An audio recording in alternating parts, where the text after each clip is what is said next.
Hello? Are you? Hello, Oh hello. yeah. How are you?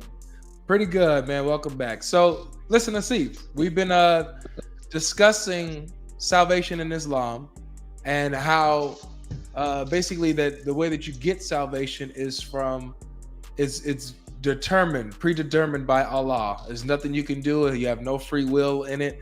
You only believe because Allah wills for you to believe. It's not up to you. And the bad deeds that you do is because Allah misguides you. Is that your understanding of it, or do you have something different? Yeah, kind of, but to a certain extent, I believe that the determination is a descriptive, not prescriptive knowledge, and we do have free will. That's why there is evil in the world. If we didn't have free will, that would mean uh, it would give credence to the problem of evil. So that's what I have in my understanding. Okay. So with people that who go to the hellfire, they are predetermined by Allah to go to the hellfire. Yep. These are people who do bad deeds, wrong deeds. People who go to paradise, they're determined by Allah to do the good deeds they do, and it's by His predestination that they go to paradise. So the people who are being punished in hellfire are being punished by actions that are not their fault, but Allah is the one who put them there by His will, and He made them do what they did. You think that's just? Is that okay? Yeah, young man, I appreciate your respectful young man. I pray God bless you. So it seems like you can have a good conversation. So what you just said about free will, have you read the Quran? Because what he's asking you is, okay, this is what the Quran says. Do you believe? You said you believe in free will, but does the Quran support your position? Because I gave him an article, but I just sent him another one. This one is really damaging. This one I sent you. Okay. This one goes with the other article. Why? Because it tells you that there were even Christians at the time of Umar. When Umar said that Allah predestines everything, a Christian said that's unfair, that's unjust. That was the response of the Christian. What do you mean that Allah has predestined everything, even those who go to heaven and hell? He goes, that's unjust. So if you open the article, so what we're asking you is, have you read those verses in the Quran as well as the Hadith where Muhammad said everything's predestined, even the evil you do? Even the evil you do is predestined. Even your faith is predestined. Even your choice of becoming Muslim is predestined. You believe that? Yeah, I believe in the foreknowledge.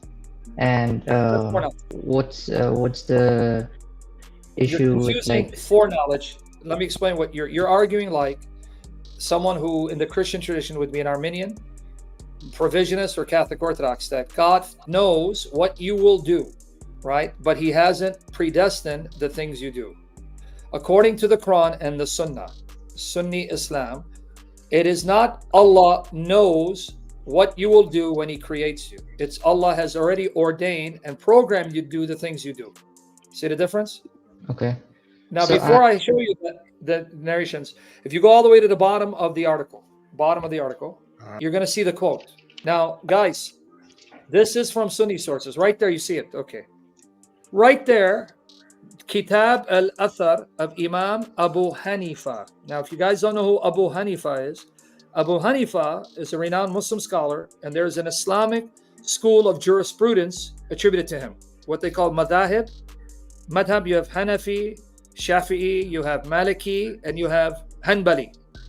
Kitab al-Athar of Imam Abu Hanifa, in the book of Iman, notice its affirmation of the decree, Qadr, page 223. Now, I gave you the article, Brother Saib, and pass it on to others. Here, number 388. Muhammad said, Abu Hanifa informed us from Abdul Ala at-Taymi, from his father, that Omar ibn al-Khattab, this is now the second caliph. Everyone listen, especially you Sunni Muslims. Omar ibn al-Khattab said while delivering the khutbah, if you guys don't know what khutbah is, that's the Friday sermon after Jummah prayer. So when you gather and you pray, then the Imam will come up and give you a speech, khutbah. The people at Al-Jabiyya, guys, Christians, Notice what Christians believed at the time of Umar. When he said in his khutbah, Allah misleads whomever he wills and guides whomever he wills.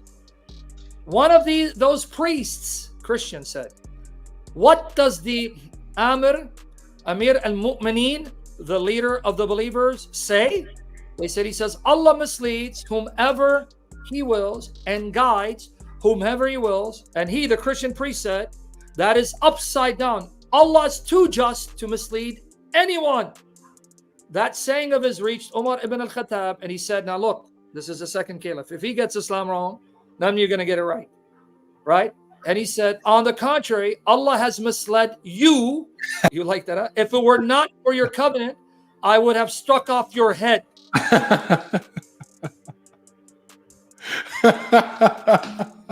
You're shocked to read that, brother?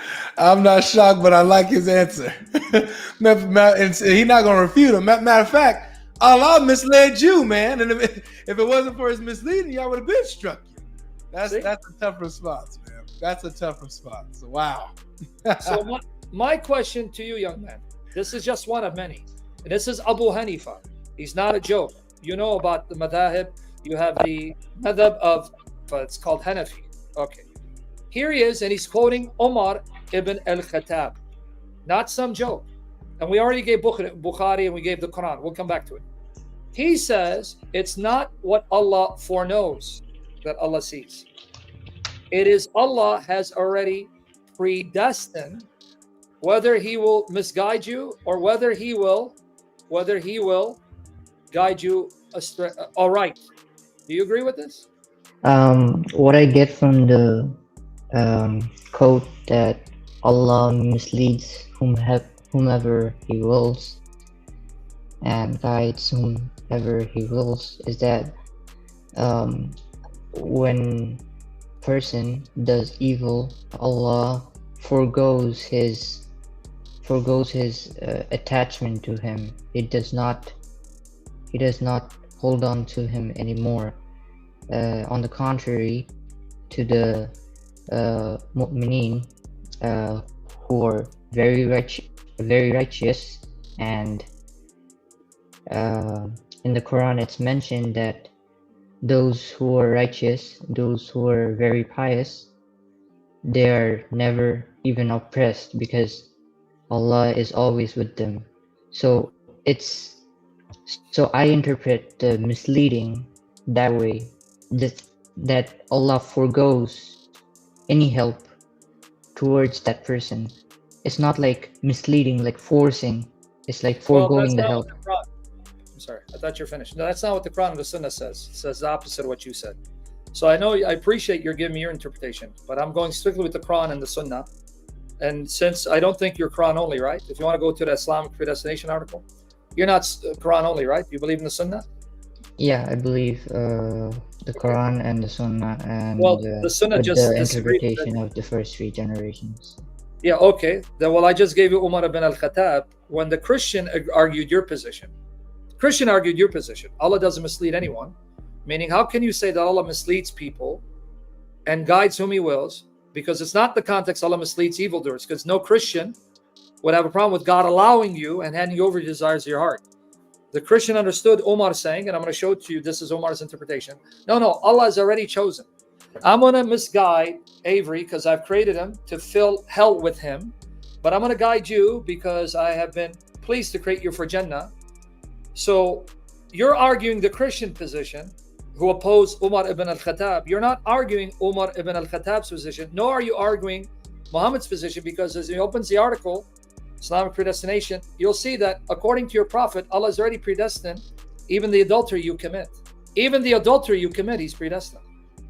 Here's the article right here, Samuel. You want to scroll? Yeah, okay, I don't see it. Okay, now what you do is, now you read that, but let's go scroll down, go down.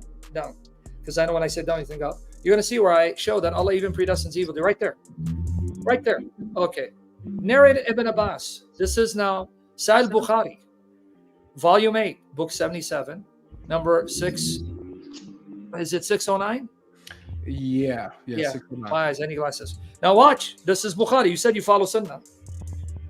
Narrated Ibn Abbas, I did not see anything so resembling minor sins as what Abu Hurairah said from the Prophet, who said, Allah has written for the son of Adam his inevitable share of adultery, whether he is aware of it or not. Allah wrote your inevitable share of adultery. You got to do it because it's written for you. And it doesn't say because he foreknew, because it makes no sense that Allah wrote the inevitable share of adultery, because how is it inevitable if it's something you choose? Right. And then that's confirmed in the next narration. Well, let me read the rest of it. The adultery of the eye is the looking at something which is sinful to look at. And the adultery of the tongue is to utter what it is unlawful to utter. And the inner self wishes and longs for adultery. And the private parts turn that into reality, refrain from submitting to temptations. What it's saying is, Allah has predestined whether you're going to carry it out or not. But He's predestined you to want adultery and use your tongue to entice someone to commit adultery. But then He has decided whether you're going to act upon it or not. That's why in the next hadith, Sahih Muslim, book 33, number 6421, verily Allah has fixed the very portion of adultery which a man will indulge in and which he of necessity must commit. That doesn't sound like what you were saying. So do you accept this? Yeah, again, I interpret like your interpret with my interpretation that I do feel people do feel that they have free will, and they don't actively think that Allah has caused injustice to me and Allah is forcing me to do it. People don't think like that way actively. So it's mentioned in the Quran, chapter 61, verse 5, that whenever a person deviates, Allah causes their hearts to be deviated. So it's the person deviating, and no. Again, I have to disagree with you. The Quran is mentioning that. No.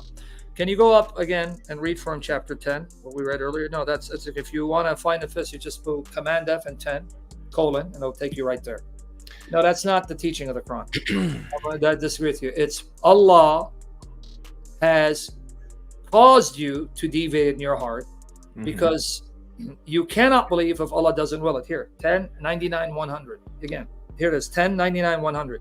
Now notice I'm giving you Quran and ayat, and even Quranic ayat and Muhammad's interpretation, and you're giving me what you think it means, but that's not what it means. Here again, 10, 99, 100. And if thy Lord will, all who are in the earth would have believed together, if He wanted everyone to believe. Then it says to Muhammad, would you, Muhammad, right? Would thou compel men until they are believers? So He's telling Muhammad, if Allah wanted everyone to believe, they believe. So why are you trying to compel people? It is not for any soul to believe, save by the permission of Allah. So how can you believe if Allah doesn't will it for you? Yeah, guidance. I do believe guidance only comes from Allah. That's not the context here. Let's read it again. There are people whom Muhammad is trying to convince to become believers. And the response is, it's not Allah's will, because if He wanted to, they would all be guided. But no one believes unless Allah permits it. And obviously Allah didn't want them to believe. Why are you misreading the verses? They're right there. What have I misread? I just told I agree with you. So you agree with me that Allah hasn't chosen Avery and I to be Muslims? He may choose you if He may choose you in the future. I don't know about that. Okay, so but you agree it's Allah who's already decided. Like for now, yeah, He didn't. Yeah. Okay, but Allah decided even before I existed. Yeah, Allah has descriptive knowledge of this. Okay, but by knowledge you mean distant. By knowledge you mean He knows because He predestined.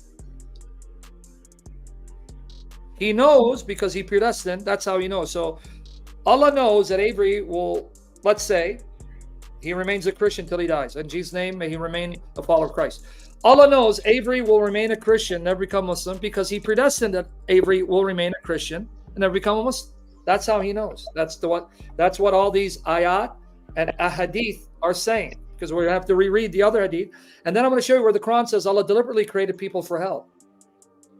Allah deliberately created people for hell because He swore He's going to fill hell with people and jinn. So he's created some people for the specific purpose of damning them to hell to fill up hell. Now, before you comment, read the other verse, 76, 29, and 31. Verily, this is an admonition. Whoever wills, let him take a path. See, now, this is what free willers will focus on. See, whoever wills, it's up to you. Choose. Whoever wills, it's up to you. Well, let him take a path to his Lord, but you cannot will unless Allah wills. Black and white. You cannot will to follow the straight path if Allah hasn't willed it for you. Verily, Allah is ever all-knowing, all-wise. He will admit to his mercy and will. It's up to him, not up to you or him foreseeing what you'll believe. So do you agree? Allah decides whether you will choose and desire to become Muslim. Can you repeat that question? Do you agree with what we just read? Allah decides, he decides, and he chooses whether you desire to become a Muslim? Yeah. Okay, so then you believe in predestination. I do believe in predestination because it's six articles of faith. Good, thank you. Say it again. It's the what? Is the 6 articles of faith. The 6th article. Guys, he just remember what I said in the beginning. Remember what I said? There are not 5 articles of faith in Sunni Islam. There are 6. There are 6 articles of faith. Now, let me go through them real quickly, because then go back to that second article where Omar, because I'm going to show you where it says Allah created people for hell specifically. And then I have a part 2 where I show that's not what the God of the Bible did. Here, 6 articles of faith. He admitted. That's why I like this young man. Article number 1 is that you have to believe in Tawheed, that God is absolutely one, Allah, right? Tawheed. Second article of faith, you must believe in angels, or the spiritual realm, which consists of angels and the jinn. Third article of faith, you must believe in prophets and messengers. Fourth article of faith, you must believe in the books that Allah sent with the messengers. Fifth article of faith, you must believe in the last day. But there's a 6th one. Now, you don't hear too many Muslims mention 6. You must believe in divine decree, predestination, preordainment, qadir, takdir. So I'm glad you admit that. Now, if he opens up the other article, I want you to see that according to your Quran and the traditions attributed to your Prophet, Allah already chose, before he created me and Avery, I'm going to create Sam for hell. I'm going to create Avery for Jannah. And when I create them, I will move Sam in such a way to do evil deeds deserving of hell, and then I'll punish him. But then I'm going to work in Avery's life in such a way to make him believe and do good deeds so I can then reward him. You need the link again? It's the second one, right, that you sent? Yes. Yeah, Second. I got it. All right, bring it up and watch. Watch here. Now go wild to the top. Watch. Guys, this is the Quran. And in this article at the bottom, I linked to part 2 where I show the difference with the God of the Bible. The God of the Bible did not create hell for human beings. It's in Matthew 25:41. But anyway, watch chapter 7, verse 178 to 179. Watch this.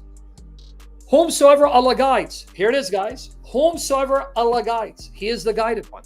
Whomsoever he sends astray, they are the losers. Okay, it doesn't say he will guide you if he sees you want to believe. Because we read chapter 10, 99 to 100.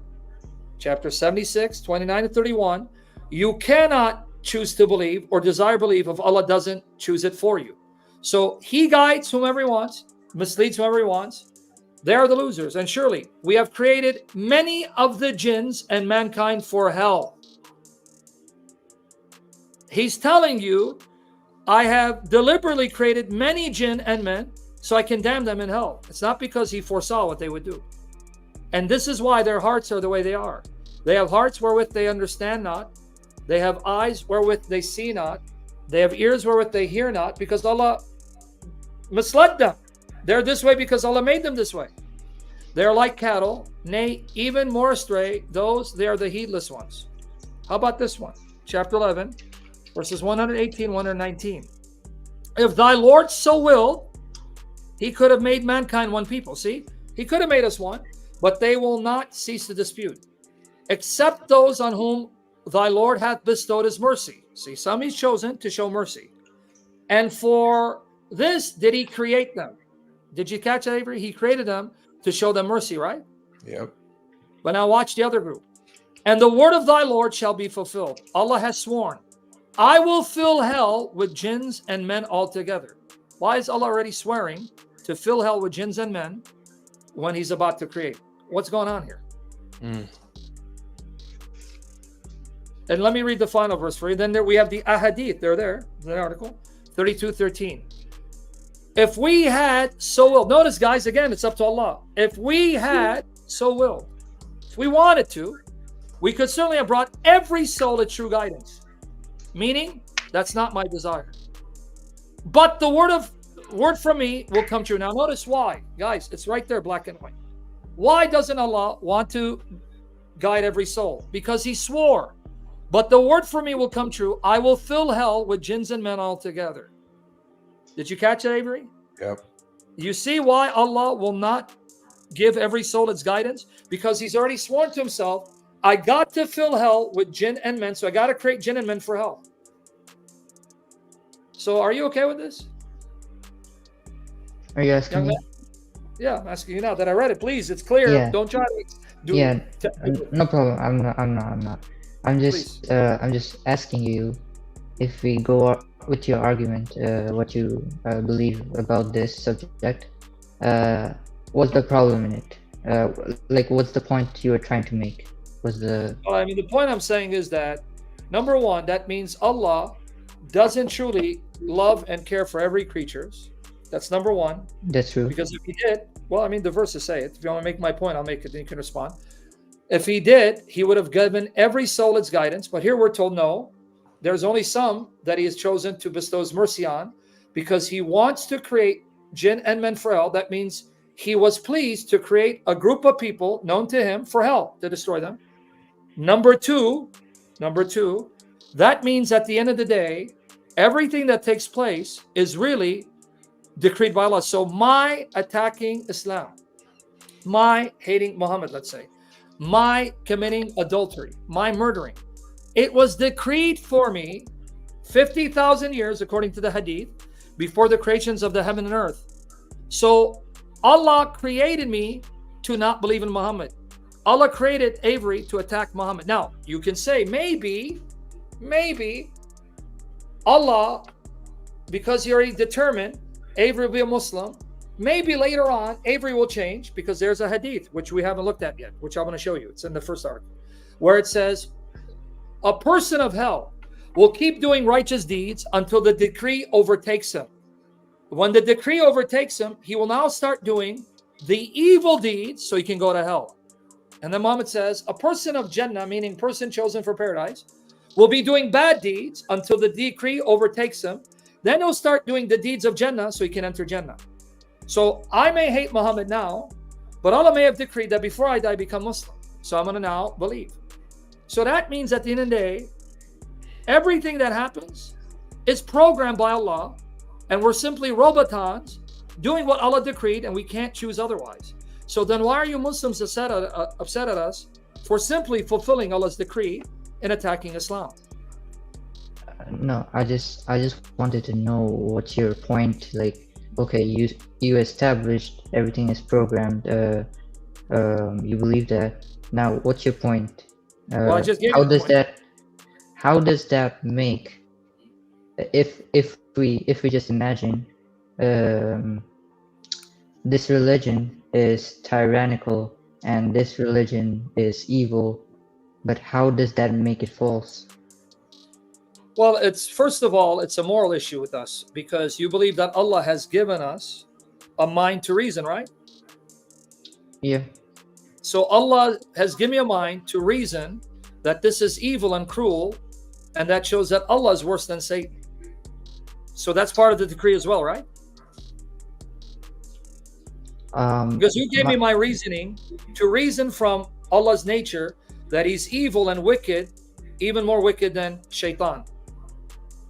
Allah, right? Well, I'm not gonna respond to that, but Okay, I'll say Allah. But then Allah's going to punish me for creating my aql, my intellect, in such a way where I'm going to use my aql reasoning to know this Allah is evil, he's wicked, he's worse than Satan. Because if he was all merciful, how dare he create countless number of jinn and humans for the express purpose of misleading them to commit heinous immoral acts such as murder or pedophilia or even adultery, and then damn him to hell for something he programmed them to do. What kind of God is this? And then I'm going to be punished for thinking this way, though Allah endowed me with the reasoning to conclude that he's wicked. No, sir. My point was that moral arguments don't refute a religion. Yes, it does, because who put the aql in me to morally deduce that he's a moral monster?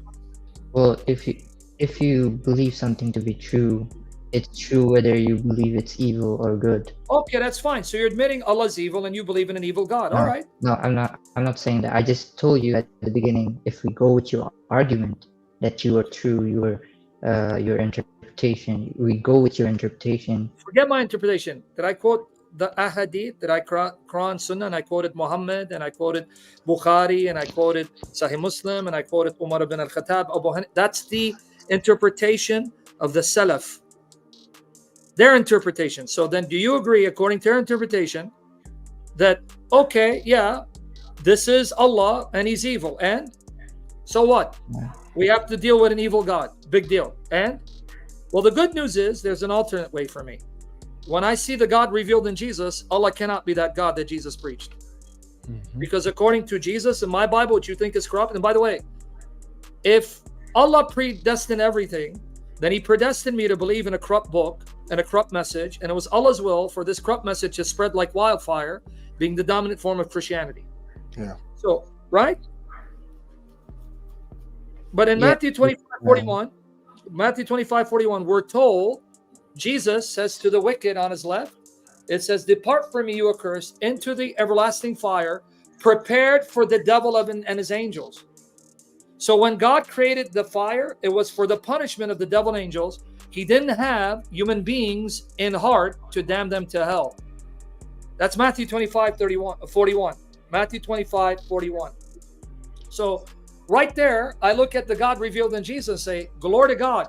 This God is beautiful. This God is attractive. This God is a God who wants every creature to be saved, unlike the God of Islam. Well, I will be leaving soon, but I just want to tell that I came here for listening to arguments that would objectively refute Islam, but I came here and just listened to moral arguments. That's why I wanted to go to the meat of what you want to. Okay, so do you admit that before you leave? Okay, we went to the meat. I want you to admit that you're not troubled by the fact that the Quran, authentic Sunnah, depicts to us, because you say it's a moral argument, Allah is a wicked, evil, capricious tyrant who delights in creating people to torture in hell, and delights in then programming them to commit evil acts like murder and adultery, infanticide. This is what your sources teach, and you're okay with it. It doesn't bother you because it's a moral argument, and who cares about moral arguments? But don't you use moral arguments to condemn other views or other positions or other religious traditions? I don't even think about moral arguments. You don't? All right. So you're okay. So if you were to see a prophet who claims to be a prophet, let's put Muhammad aside. A prophet who claims to be a prophet, who murdered men to take their wives, and then sanctioned pedophilia, would you then make a moral judgment saying this guy can't be a true prophet? You say, well, it doesn't matter. Moral arguments don't prove anything. Well, that's a hypothetical that Yeah, well, give me a hypothetical answer. I cannot deal with that hypothetical because okay, that's yeah, because you know what would do, because that would be Muhammad, but that's okay. But I'm glad at least you saw what the truth is. To respond to your point that would you still go with that evil, I would respond to that by saying that God's mercy and what Allah says in the Quran, that nobody, even in the state of hellfire, would feel injustice in their name. They would all say that because we Allah have programmed them. Injustice. No, but that's because Allah programmed them. So that's my point, that so all the mercy prophecy that's told in the Quran overrides any evil you may perceive to be. So So that's my the people final in hell comment. who were created to be damned to hell, who were created to commit heinous crimes and immoral acts like adultery, will in hell not complain about being in hell because of Allah's mercy. But who do you think programmed their minds to be deceived into thinking Allah was merciful? Allah. So you're arguing in a circle. So Allah deceives me by programming my mind to think, oh, what a merciful God, I deserve hell. Even though if Allah let the cat out of the bag, oh, by the way, I created you for hell. I created you to commit these acts, these heinous acts, like beheading people, pedophilia, adultery, you name it, paganism, following false religion, because I created you specifically towards you in hell, and then I'm going to program you to thinking you deserve what you got, even though I created you to do the things that landed you in hell. Okay. Yeah. Well, I'm just gonna leave with just saying this sentence. In Surah Yunus, chapter 44, it says, "Indeed, Allah does not wrong the people at all, but it is the people who are wronging themselves." So thank you. Okay, good. So Allah does not wrong the people whom He created to commit adultery, to commit pedophilia, to behead people. They are the ones who wrong themselves, even though Allah predestined them to wrong themselves. Then He programs them to thinking it wasn't Him who wronged them. All right. Okay, we're Thank convinced. you for talking to me. Okay. You ready to take the Shahada? No, Allah didn't will that for me. Yeah.